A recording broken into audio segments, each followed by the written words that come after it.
I was 17, I got into a car accident.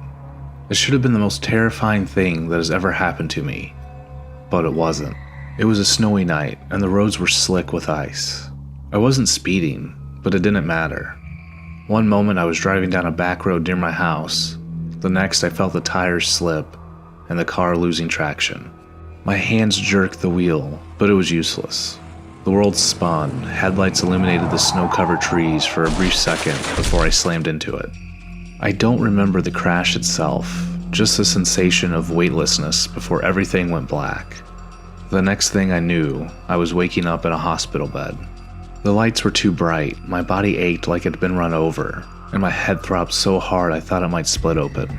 My parents were there, pale and shaken, but relieved to see me awake. The doctor explained my injuries: broken arm, cracked ribs, and a severe concussion. They wanted to keep me under observation for a few days to make sure I didn't have any internal bleeding. I could barely keep my eyes open as he talked, exhaustion tugging at me. The worst part was that I wasn't allowed to use my phone or watch TV. The doctor said too much stimulation could make my concussion worse. I could barely move because of the IV pumping painkillers and fluids into my arm, and I wasn't allowed to get up on my own. I hated hospitals. The sterile smell, the beeping machines, the two white walls, the only escape I had was sleep. So I let myself drift off. And that first night, I woke up to silence. The dim light close to the doorway was still on, casting long shadows across the room. I didn't know what had woken me up at first, but as I lay there, I heard it. Soft, muffled noises coming from the hallway outside my door. The shuffle of footsteps, the quiet murmur of voices. It wasn't strange. Hospitals never truly slept. Nurses and doctors moved around at all hours. I turned over, adjusting my position, my back now facing the door. My ribs ached with the movement, but I ignored it, trying to get comfortable again. Then I heard something else, a different sound. This time, it wasn't coming from the hallway. It was coming from inside my room. It was faint, barely audible, like something gliding across the floor. Not footsteps, not the rustling of fabric, something else. I held my breath, listening. Silence. Maybe I had imagined it. The painkillers, the concussion. It was easy to mistake things in the haze of half-sleep. I exhaled, closed my eyes, and tried to convince myself that there was nothing there. Then the light flickered. For a brief second, the room dimmed before the bulb gave out completely. Darkness swallowed me. My heart pounded as I reached blindly for the call button. My fingers fumbled against the sheets, searching for it. Something moved, quick and close. The sound came from the foot of my bed. I wasn't alone. I forced myself to turn over, to look. The room was too dark to see anything beyond vague shapes, but I felt it. A presence. A weight in the air. Then, two red eyes, glowing, unblinking, stared directly at me from the end of my bed. I screamed. The light snapped back on, and within seconds, two nurses rushed into the room. They asked me what was wrong, but I couldn't speak. My throat was dry, my body frozen. I stared at the empty space where the eyes had been. Had I imagined it? A nightmare? That's what I told them. What I told myself. A bad dream. A trick of the concussion. The nurses checked my vitals, replaced the IV bag, and told me to get some rest. I nodded, but I didn't sleep again that night. The next morning, my parents came to visit, bringing breakfast. I didn't tell them what happened. It sounded ridiculous, even in my own head. The doctor checked on me later that afternoon. He was happy with my progress, but wanted to keep me one more night, just to be safe. I pleaded with him to let me go home, but he wouldn't budge. I didn't realize how much I wanted to leave until that moment. How deeply, in the pit of my stomach, I dreaded spending another night in that room. I convinced myself I was just overreacting. The night came. My parents left, promising to pick me up first thing in the morning. I asked if one of them could stay, but they reassured me that I would be just fine. As soon as they were gone, the fear set in. I tried to stay awake, no matter how stupid it seemed. I didn't want to see those eyes again. But exhaustion is relentless, and my body gave in. I don't know how long I was asleep before I woke up again. At first, everything was normal. The dim light was still on. The room was empty. I exhaled, sitting up slightly, trying to shake the uneasy feeling crawling up my spine. Then I heard a click. The room went dark. Panic set in immediately. I held my breath, listening, but the silence was thick and suffocating. Another click. The light came back on. I scanned the room. Nothing was there. Then click. Darkness. I heard it again. That noise. That thing moving across the floor. Then another click. Once again, the light came back on. Everything was normal. I exhaled and reached for the call button. As my fingers brushed over it, I saw them. Claws. Long, black, curling over the foot of my bed. I froze. My mind screamed at me to move, but I couldn't. Then, I heard the worst sound I could have imagined in that moment. Click. Darkness once again filled the room. The presence loomed closer. I could feel it. The air was thick, charged with something unnatural. I wanted to scream, but I couldn't. It's like I was frozen. Then, another click. The light came back on. I scanned the room. Nothing. No claws. Nothing. I exhaled a sigh of relief. I was just seeing things. Maybe this concussion was worse than I thought. But then I heard something. Something directly from above me. I slowly looked up, and what I saw still gives me nightmares to this day. It had the shape of a man, but it wasn't. Its limbs were too long, its body stretched and unnatural. Its skin was completely black, absorbing the dim light like a void. Its face, if you could call it that, was grinning, a grotesque wide mouth filled with jagged teeth, and its eyes, red, glowing, watching me. Then I heard the dreadful click again as I was plunged into darkness. I screamed, I thrashed, kicking at my sheets, waiting for it to pounce. The lights flashed back on, and nurses burst into the room. I was still screaming. It took them over an hour to calm me down, and one of them even stayed with me for the rest of the night, sitting in a chair beside my bed. The next morning, the doctor discharged me. He thought I had been hallucinating because of my concussion, but I know I wasn't.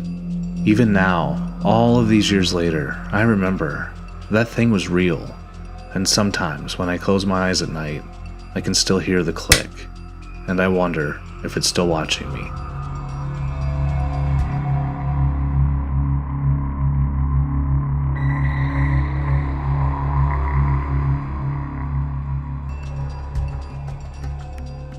I've worked as a nurse in a small town hospital for 8 years. I've seen a lot: grief, joy, strange medical cases, but nothing haunts me like what happened that night.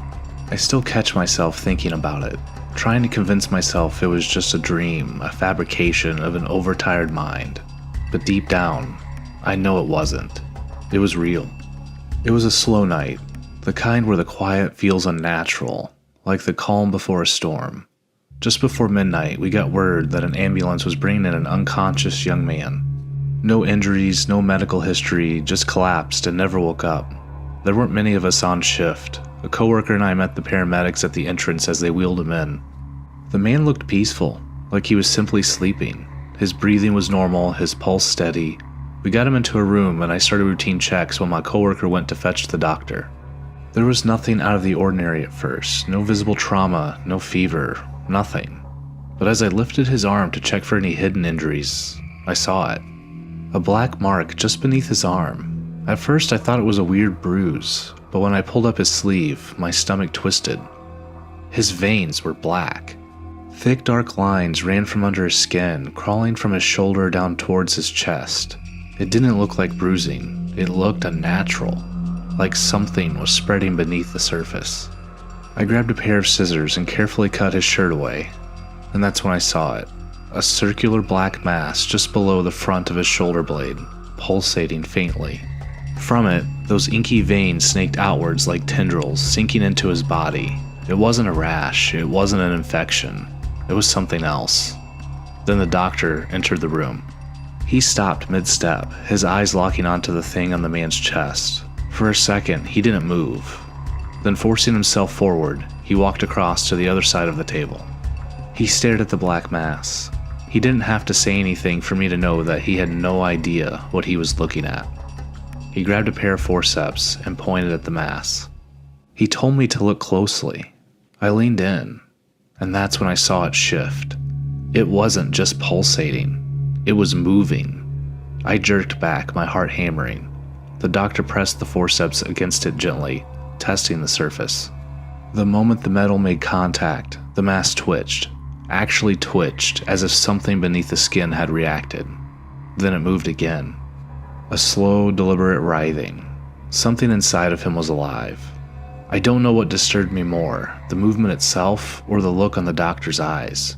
He was scared, genuinely scared. He shook his head. He said it was beyond him. He quickly ordered me to hook up the patient to the monitoring equipment and quarantine the room. Then he left, saying he knew someone he could call. I did as I was told, but every moment I spent in that room felt unbearable. The thing inside the man never stopped shifting. Sometimes it would go on for a few minutes before another ripple moved under his skin, as if it were adjusting, waiting. An hour later, they arrived. A group of men in suits, silent and efficient. One of them wore all black, his presence commanding, his face unreadable. The others were in full-body medical suits, sterile and personal. They barely acknowledged us as they entered the room, moving the patient onto a strange mobile bed. He was gone within minutes, no paperwork, no explanations. They wheeled him out in an unmarked vehicle, something that resembled an ambulance but wasn't. No sirens, no hospital logos, just blacked out windows and a hum so quiet it barely registered. They all left, all except the man in the black suit. The man had a long, closed-door conversation with the doctor. When he finally left, the doctor called me into his office. I sat down, waiting for some kind of explanation. He told me it was an infectious parasite, dangerous. They had to move him for safety reasons. That was all he said, but his expression gave away more. He didn't believe it, and he didn't want me asking questions. When I pressed further, where did they take him? What kind of parasite? He cut me off. He told me to let it go. His voice was firm, unlike anything I'd ever heard from him. I tried again, but this time, he stood. He told me if I ever brought this up to anyone again, I would be fired. While there was definitely anger in his voice, I noticed something else. Fear. And that was the end of it. No reports, no records, no mentions of any patients in any hospital files. It was as if it never existed. But I know what I saw. And I know that man in the black suit wasn't from any medical agency. To this day, I wonder what happened to that patient. I wonder what was inside of him. And worst of all, I wonder if it was something they truly contained.